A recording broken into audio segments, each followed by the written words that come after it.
Entonces, empezamos con el ensayo de dureza. ¿Por qué necesitamos hacer un ensayo de dureza o qué es un ensayo de dureza? En realidad, lo que vemos en la filmina,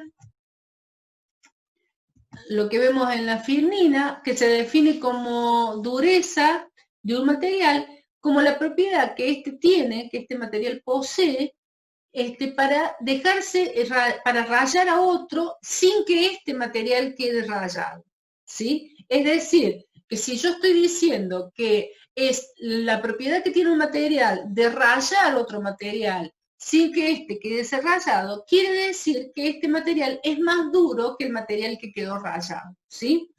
Bueno, ¿para qué quiero saber el ensayo? ¿Para qué quiero hacer un ensayo de dureza? Bueno, los ensayos de dureza generalmente se hacen cuando yo le he hecho un tratamiento a un material, por ejemplo, un tratamiento térmico de endurecimiento, entonces tengo que saber si conseguí esa dureza que estaba buscando en ese material. O cuando he hecho un tratamiento, un revenido al material, que tenía una determinada dureza y trato de que ese material tenga cierta ductilidad, por lo tanto también necesito hacer un ensayo de dureza. O para controlar la calidad del material. ¿Sí? Es decir, yo he diseñado una pieza, la he calculado con una determinada dureza y tengo que comprobar a ver, acá voy a agregar a alumnos, tengo que comprobar que el material que estoy utilizando es de la calidad que yo requería a la empresa que se lo compré, ¿sí? Bueno, por todos estos motivos, yo necesito conocer la dureza del material, ¿sí? Entonces, decíamos que se definía como esta propiedad de que un material puede ser rayado por otro. Ay, esperen, admitir. Por lo tanto, Mohs hizo una escala denominada escala de Mohs, donde puso valores del 1 hasta el 10, diferentes tipos de materiales. Estos materiales empiezan, como por ejemplo, de la escala 1, empieza con el talco, que es lo más blando que puede haber, y va subiendo en dureza, ¿sí?, hasta llegar al material más duro que tenemos en la Tierra, que es el diamante. Después, con toda la nueva tecnología, se consiguió hacer otra escala con materiales intermedios, ¿sí?, entre estos materiales, especialmente los materiales más duros que empiezan, a ver, acá admito, que empiezan en el cuarzo, se pudo conseguir materiales artificiales, o sea, hechos por el hombre, que tuvieran determinadas durezas, y estas durezas son entre estos, ¿sí? Pero el material más duro que tiene la Tierra, que se encuentra en la Tierra, es el diamante. Bueno, fíjense que desde el cuarzo en adelante son todas piedras, en este caso son piedras semipreciosas, las que se denominan como piedras semipreciosas, y en el caso, por ejemplo, del corindón, es el rubí, lo que se denomina como rubí, que es la piedra preciosa color roja, ¿sí? Y bueno, por supuesto el diamante, que es una piedra preciosa que es de bastante cara conseguir. Bien, decimos entonces que para calcular la dureza, para saber la dureza, la mayor parte de los métodos se basan en la resistencia que opone un cuerpo para dejarse deformar por otro más duro, ¿sí? En eso se basa el ensayo. Por lo tanto, lo que nosotros vamos a tener en un ensayo de dureza es un penetrador que va a ser un material duro, ya vamos a ver de qué está compuesto ese material, que va a penetrar sobre un material más blando, ¿sí? Bueno, el método consiste en ejercer una presión de tal magnitud que produce una deformación netamente plástica, y ya vamos a ver qué significa esto, netamente plástica, en lo primero, o sea, en el primer material. La magnitud de esta deformación, realizadas en condiciones perfectamente normalizadas, acuérdense, nosotros no vimos norma porque fue la verdad que todo esto de la cuarentena fue algo que no teníamos pensado ni programado, pero yo les mandé a ustedes unas filminas de normas donde si ustedes la leyeron se van a dar cuenta de que nosotros, los ingenieros, trabajamos bajo normas, siempre trabajamos bajo normas. Por lo tanto, si nosotros queremos hacer un ensayo de algún material, ese ensayo tiene que estar normalizado. ¿Por qué tiene que estar normalizado? Y porque yo necesito comparar resultados, ¿sí? Y la única forma de comparar resultados es hacer un ensayo de un material de tal forma que otra persona en otro laboratorio haga el mismo ensayo, exactamente el mismo ensayo de ese material y poder comparar los resultados, ¿sí? Para eso se normaliza. Entonces, yo para poder llegar a hacer un ensayo de dureza, ese ensayo de dureza tiene que estar normalizado. ¿Sí? Hay una norma, una IRAN, por supuesto que no me acuerdo el número de la IRAN en este momento, no importa, porque cuando yo quiero hacer un ensayo en un laboratorio, ese ensayo, como les digo, tiene que estar normalizado, voy al catálogo de IRAN y me fijo cuál es el número de la IRAN que se hace ese ensayo. Bueno, será el número 1000 y pico, voy, compro la norma, si no la tengo en el laboratorio, compro la norma en IRAN y ahí me dice detalladamente cómo tengo que hacer el ensayo, qué elementos, qué equipos necesito para hacer ese ensayo y en qué condiciones tiene que estar el material al cual voy a ensayar. Ahí me explica todo, yo tengo que seguir lo que dice esa norma para poder realizar el ensayo. Lo mismo sucede en otro laboratorio que quiera hacer exactamente el mismo ensayo. Por eso es que son valores comparativos, ¿sí? Porque yo, ante un mismo ensayo que se hace en un laboratorio, que se hace en otro laboratorio, puedo comparar resultados. Bien, habiendo explicado esto de norma, entonces vuelvo a lo que tenemos acá en la filmina. Dice, la magnitud de esta deformación realizada en condiciones perfectamente normalizadas, no me puedo salir de la norma, ¿sí? Da un índice de la dureza del cuerpo ensayado. ¿Hasta acá está claro? El que no entiende, por favor, acá sí, ábranme el micrófono. Acá tengo el chat. Bueno, seguimos entonces. Espérenme un minuto, que me amigue con la tecnología. Acá está. Bien, dice, la clasificación y los métodos varían con cada material, dando origen a los números de dureza. ¿Qué quiere decir esto? Nosotros vamos a tener diferentes ensayos de dureza, ¿sí? Con estos diferentes ensayos de dureza, vamos a poder hacerle ensayos a diferentes materiales. ¿Qué quiero decir con esto? Que, por ejemplo, habrá materiales que sean más blandos donde pueda hacerle determinados ensayos, como por ejemplo Brenner, Vickers o Roswell B. Habrá materiales que tienen un tratamiento, como les decía al principio, un tratamiento térmico, donde he querido endurecer la superficie, donde un ensayo, por ejemplo, Brenner o Vickers, no me sirve y por lo tanto tengo que utilizar un Roswell C, que es específicamente para eso, ¿sí? Por lo tanto, de acuerdo al material que voy a ensayar, va a ser el método que voy a usar. Por supuesto que una empresa no tiene todas las máquinas de ensayo, si no tiene un ensayo, una máquina de ensayo Brinell, una Vickers, una Roswell, ¿sí? Tiene una sola máquina. Bueno, ya elegirá, de acuerdo al material que ellos trabajan, elegirá cuál máquina es más propicia a comprar. Bueno, decimos entonces, si vamos a empezar con el ensayo Brinell, decimos que la resistencia superficial que presenta un material de formación plástica localizada. Bueno, acá vuelve a repetir la filmina, los tipos de ensayos que se pueden hacer, ¿sí? Fíjense, acá habla del penetrador, este sería el penetrador, este es un tipo de penetrador, no todos son iguales, y este penetrador ingresa en el material que se está por ensayar y deja en este caso, una huella en el material, ¿sí? Bueno, este es un durómetro, yo después les voy a pasar un YouTube sobre los ensayos de Brinell, un ensayo de Brinell y un ensayo de Roswell, para que ustedes vean cómo se hace. Pero es un ensayo muy sencillo.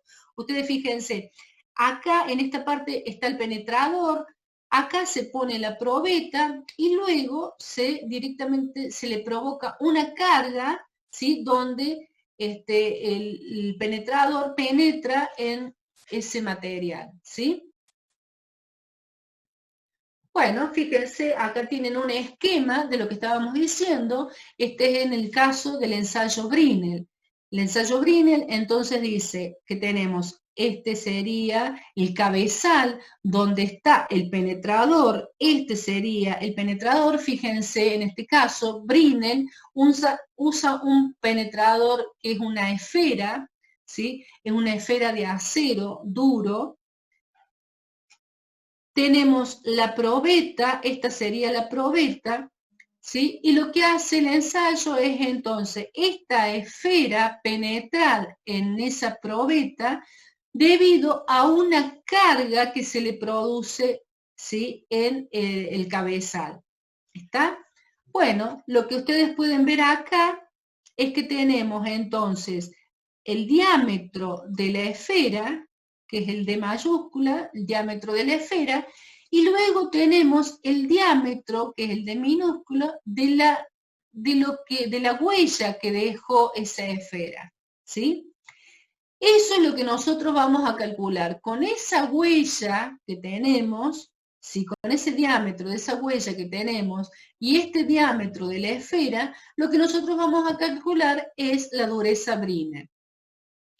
Entonces, la dureza Brinell se calcula como la carga que estoy utilizando, que será esta carga, ¿sí? Y ya veremos cómo está relacionada esa carga, ¿sí? Esa carga dividido la superficie del casquete esférico. ¿Cuál sería la superficie del casquete esférico? Sería la superficie que deja la huella, ¿sí?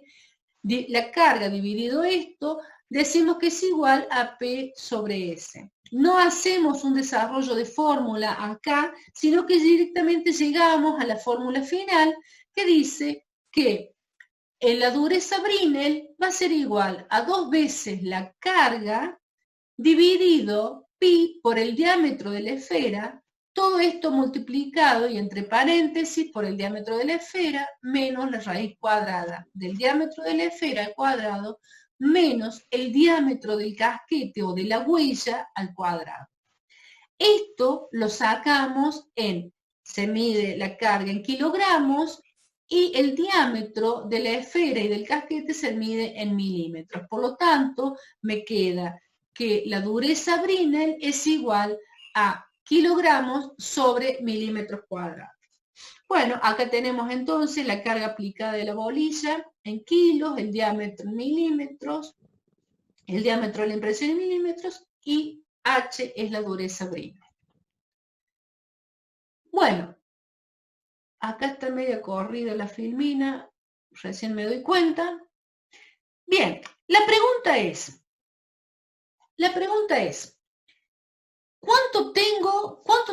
qué carga le tengo que poner? ¿Cuánto tengo que presionar esta esfera para que ingrese en la probeta? ¿Cuánto tengo que presionar? ¿Presiono lo mismo para todos los materiales? Es decir, ¿presiono lo mismo para un bronce que para un cobre o para un acero? ¿Aplico la misma presión? ¿La huella va a ser la misma? ¿Sí? Bueno, esas son las preguntas que nos hacemos cuando realizamos el ensayo. Entonces, volvemos a repetir, dijimos, el ensayo tiene que estar normalizado. Para estar normalizado, yo lo hago para poder comparar resultados. Pero yo puedo hacer el mismo ensayo con la misma carga y la misma esfera para un bronce. ¿Cómo va a penetrar el material, esa esfera, en un bronce? Si le aplico la misma carga y la misma esfera en un acero, ¿cómo va a penetrar esa esfera? ¿Sí? ¿Va a penetrar más o va a penetrar menos. Evidentemente, si yo estoy utilizando un bronce que es más dúctil que un acero, la esfera esa con esa carga va a tener una huella mayor que en el caso de que yo aplico esa misma esfera con esa misma carga en un acero, va a tener una huella menor. Quiere decir que estoy usando la misma carga para diferentes tipos de materiales, lo cual lo que me está provocando es hasta dónde cargo y qué esfera es la que estoy utilizando, ¿sí? Para que esto sea comparativo, como lo que yo les decía recién, lo que se crea es una constante. ¿Qué significa esta constante? Esta constante es decir, este ángulo alfa, ¿sí? La constante es este ángulo alfa, que dice que este ángulo alfa me va a provocar un diámetro de huella y que no puede ser más allá de lo que es este diámetro, ¿sí? Que es esta constante. Eso es lo que me está diciendo. Es decir, que yo para un material más dúctil, si le aplico la misma carga, este penetrador va a ingresar mucho más en el material y por lo tanto no va a ser esta constante, ya va a sobrepasar esa constante, por lo tanto el ensayo no es correcto. ¿Está claro? ¿Lo entienden a esto? Así podemos seguir. ¿Están dormidos? ¿No? ¿Están comiendo? O sea, profe, que si yo, o sea, todo el ángulo me define todo en el caso de la fuerza. El ángulo te define la constante que va a tener que penetrar esta esfera, ¿sí? En esa constante te vas a basar. Esa va a ser la constante, que ya vamos a ver cómo se calcula, cómo la sacamos. Esa constante es la que te dice que esta esfera no puede penetrar más que o menos que este ángulo. ¿Está? Por lo tanto, sí, es muy importante la constante. ¿Contesta tu pregunta? Sí, Bien. gracias. ¿Seguimos entonces o alguna otra duda? Bien. Entonces, ¿cómo defino esa constante? Esa constante, ese ángulo, esa constante, la defino de la misma forma, no la tengo acá la forma, pero lo hago de esta forma, o sea, coloco en esta fórmula ese ángulo límite, lo coloco en esta fórmula y el resultado de realizar esa fórmula me va a dar este constante. Va a ser igual, esta constante va a ser igual a P sobre el diámetro de la bolilla al cuadrado. ¿Está? O sea, yo a este ángulo lo coloco en esta fórmula. Esa fórmula, después de que la desarrollo, me queda que es igual a Q, que es la constante que estoy buscando, igual a la carga que voy a aplicar dividido el diámetro al cuadrado. Esa es la constante que me va a determinar qué carga voy a utilizar según el material y qué diámetro voy a utilizar. ¿Está claro? Bien. Para un rato porque por ahí alguno quiere hacer alguna pregunta. Bien, entonces, fíjense, la constante quedó sometida a la carga y al diámetro. Entonces me voy a esta tabla número 2, ¿sí? Y fíjense lo que me dice esa tabla. Esa tabla me dice que para aceros y fundiciones, la carga P va a ser de 30D. Y esperen acá, si pueden ver el pizarrón, avísenme. Si no lo pueden ver. Decíamos que... Tiene que dejar de compartir la pantalla, profe. ¿Cómo? Para... ¿Compartir la pantalla? Ah, me estás pidiendo... No, ahí se ve igual. ¿Lo ves? ¿Lo ves? Sí. Bien. Sí, no hace falta. Sí, profe, se ve igual. ¿Se ve bien? Bárbaro, bárbaro. Gracias por avisar. Entonces decíamos que la constante, o en este caso lo tenemos como Q, ahí lo tenemos como Q, es igual a la carga que voy a aplicar sobre el diámetro de la esfera al cuadrado. En esta tabla, ¿qué es lo que me está diciendo? Que según el material voy a aplicar una carga. Por lo tanto, que yo digo que la carga va a ser igual a la constante, la pueden llamar C o Q, como ustedes quieran llamarla, la constante por el diámetro al cuadrado. ¿Sí? Perdón. Sí, la carga. Bien.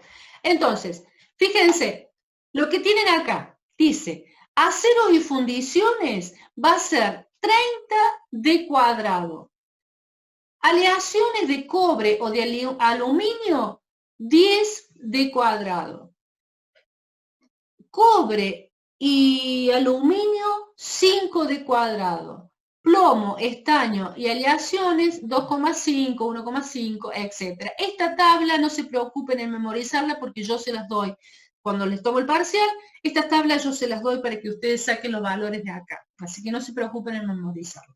Bien, entonces, yo tengo la carga y me voy a esta otra tabla. En esta otra tabla tengo el diámetro de las bolillas, porque no tenemos una sola esfera en el equipo Brinell, tenemos más esferas. Acá en esta tabla tenemos 3.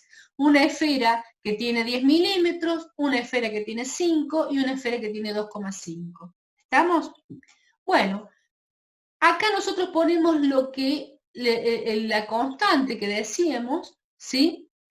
Entonces decíamos, si tenemos un acero y fundición, va a ser de 30 d cuadrado. Me voy acá a 30 d cuadrado, ¿sí? Y digo, para un acero o fundición, puedo utilizar una carga de 3.000 kilos, una carga de 750 kilos o una carga de 187,5 kilos. Ahora, ¿puedo utilizar una carga de 3.000 kilos para una esfera de 2,5 milímetros? No, no puedo, porque si yo tengo una esfera mucho más chica, que tiene un volumen mucho más chico que una esfera de 10, la fuerza que estoy utilizando acá de 3.000 kilos va a hacer que esta esfera penetre mucho más en la muestra. Por lo tanto, no voy a cumplir con ese constante que estoy viendo que tengo que cumplir, con ese ángulo de penetración que estoy diciendo que tengo que cumplir. ¿Está claro? Por lo tanto, si voy a utilizar una carga de 3.000 kilos, la esfera que voy a poder utilizar únicamente es de 10 milímetros. ¿Está? Si voy a utilizar una carga, siempre para un acero, porque estamos hablando que es un acero fundición que tiene 30 d cuadrado. Para una carga de 750 kilos, voy a utilizar una esfera de 5 milímetros.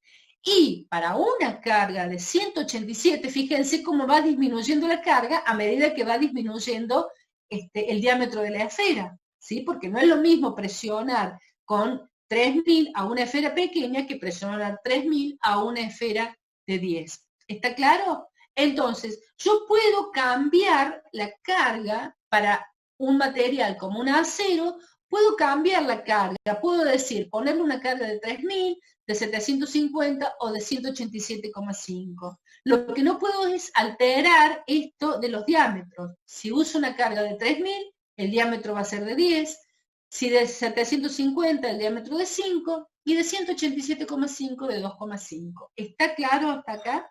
Lo mismo sucede, esperen, lo mismo sucede cuando, acá me están contestando que si se puede ver, lo mismo sucede cuando elijo cualquier otro material, bueno, en 10 minutos se va a cortar, así que estemos atentos para volver a ingresar. Bueno, lo mismo sucede si elijo otro material, por ejemplo, cobre y aluminio. Si elijo cobre y aluminio, fíjense que la constante es de 5 d cuadrado. Me voy a esta tabla, busco 5 d cuadrado y fíjense cómo la carga disminuyó, como la carga es diferente para un acero.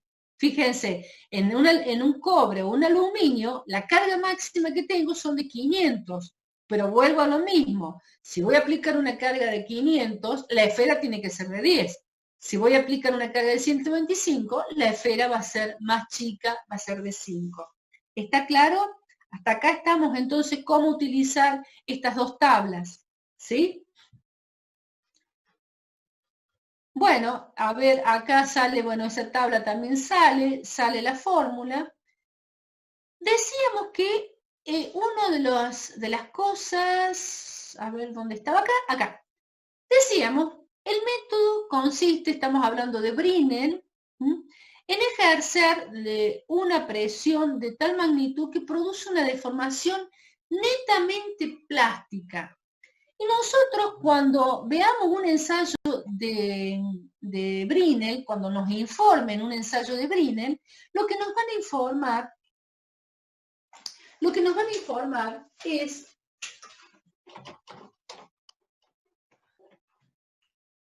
el diámetro, nos van a informar el diámetro con el cual se realizó el ensayo, o sea, el diámetro del penetrador.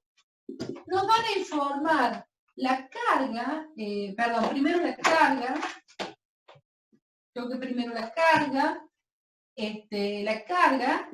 ¿sí? El diámetro, y nos van a informar el tiempo.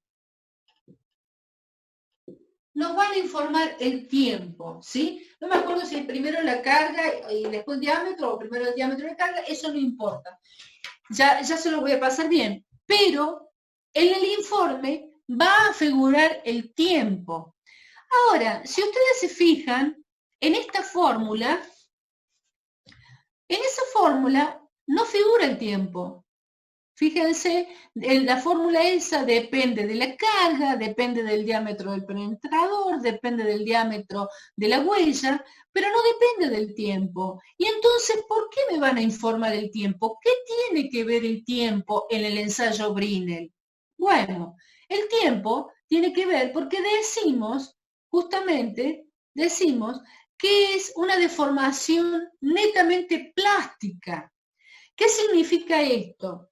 Cuando nosotros vimos el ensayo de tracción, dijimos que teníamos el campo elástico, que era cuando nosotros aplicábamos una fuerza en este campo, y si dejábamos de aplicar, esperen que admita uno, si dejábamos de aplicar esa fuerza, el material volvía a su estado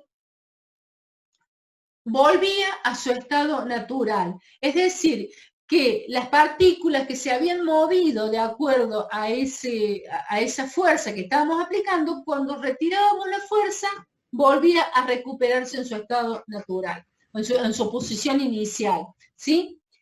Después decíamos que en el campo plástico ya no sucedía esto. En el campo plástico decíamos que cuando entrábamos a este campo plástico, la deformación era permanente. Por lo tanto, piensen en esto, si yo estoy haciendo un ensayo Brinell y estoy aplicando una carga, ¿sí? Esa carga es una carga estática, quiere decir que si yo no lo aplico a esa carga el tiempo suficiente, la deformación que se va a producir no va a ser una deformación plástica, va a ser una deformación elástica. Por lo tanto, las partículas van a tratar de volver a su estado inicial. En cambio, si yo le aplico el tiempo necesario, esa deformación va a terminar siendo una deformación plástica y ya las partículas no van a volver a su estado inicial. Por lo tanto, yo necesito un tiempo, porque estoy hablando de una carga estática, necesito un tiempo donde se produzca esta deformación plástica para que en realidad se me provoque esto, esperen que lo encuentre, acá, para que se me provoque la huella en el material. Por eso es que yo necesito el tiempo. ¿De dónde saco el tiempo? Volvemos al inicio. Decimos, estos ensayos están normalizados, por lo tanto, están estudiados qué tiempo requiere cada material. ¿Sí? qué tiempo requiere cada material para que se quede, esa deformación plástica quede permanente. ¿Está claro? Entonces, los aceros serán 15 segundos, 20 segundos, el cobre serán otros segundos y demás. No me interesa, por eso es que no está acá, los segundos salen en la norma para cada material. A mí no me interesa que ustedes recuerden esos segundos, ¿sí? Es algo que uno directamente cuando va a hacer un ensayo, ese ensayo se lo fija en la norma y lo utiliza. O sea, no es un dato que ustedes tengan que memorizar, ¿está claro? Pero sí me interesa que cuando yo le pregunto qué influencia tiene el tiempo en el ensayo Brinell, ustedes me contesten esto que les estoy diciendo. El tiempo es importantísimo porque de acuerdo al tiempo, la deformación va a pasar de ser una deformación en el campo elástico, va a ser una deformación en el campo plástico. Para eso es que necesito un tiempo de aplicación de la carga. ¿Está claro eso?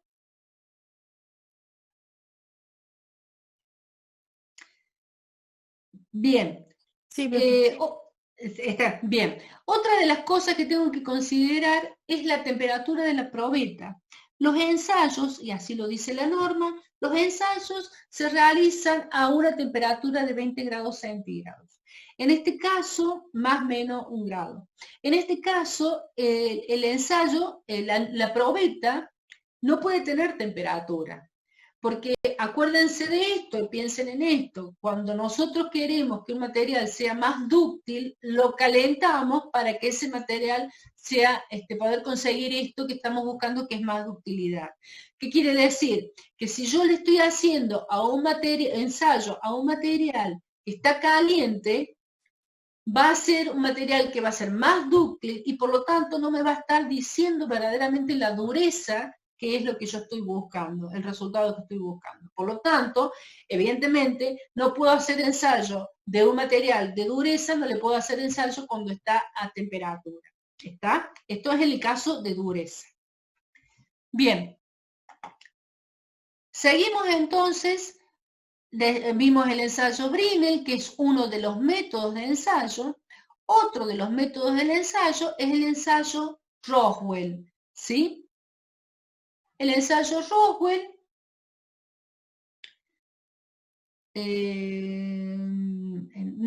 voy a hacerle otra aclaración con el ensayo Brinell. En el ensayo Brinell, ustedes pueden, otra de las cosas que nosotros sacamos, otro de los datos que nosotros sacamos cuando hacemos el ensayo de dureza, podemos relacionar, y ya después les voy a mostrar una tabla, podemos relacionar la dureza con el sigma de tracción. Vieron que recién nosotros hicimos un ensayo de tracción donde necesitábamos hacer el ensayo para calcular el sigma de tracción. Bueno, hay una relación que se las quiero decir ahora para que después no se me pase, no se me olvide.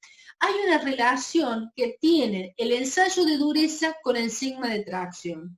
En el caso de la dureza Brinell, la relación es